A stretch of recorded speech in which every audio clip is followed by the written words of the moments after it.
একটা কারখানা, হঠাৎ ছড়িয়ে পড়া গুজব, উত্তেজনা, তারপর এক ভয়ঙ্কর হত্যাকাণ্ড। এক মুহূর্তে একজন শ্রমিক জলজ্যান্ত মানুষ থেকে হয়ে গেল আগুনে পোড়া বিবস্ত্র মরদেহ। সেই শ্রমিকের নাম দীপু চন্দ্র দাস। ভালুকার একটি পোশাক কারখানায় তার বিরুদ্ধে ধর্ম অবমাননার অভিযোগ তোলা হয়। কিন্তু ঘটনার পর পুলিশ বলছে অভিযোগের সত্যতা তারা পায়নি। পরিবারের কথাও একই। দীপু শিক্ষিত ও সচেতন।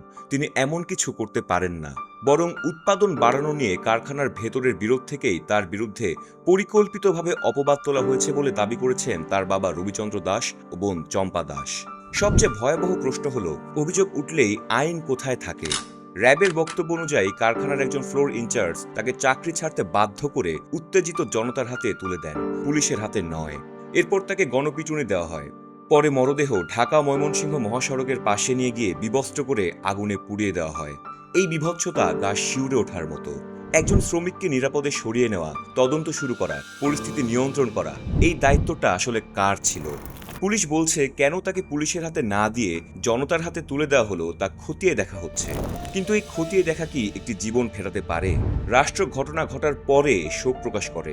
সরকার বলেছে নিহতের স্ত্রী, সন্তান ও বাবা মায়ের দায়িত্ব নেওয়া হবে। মানবিকভাবে এটা জরুরি।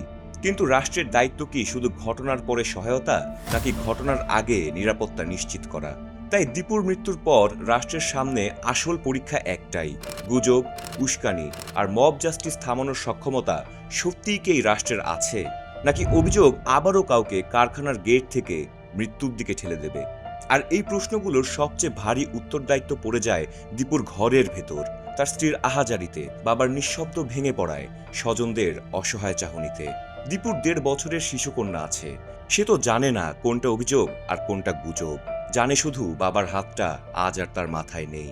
তাহলে সেই শিশুটির ভবিষ্যৎ, সেই পরিবারের শূন্যতার জবাব শেষ পর্যন্ত কে দেবে?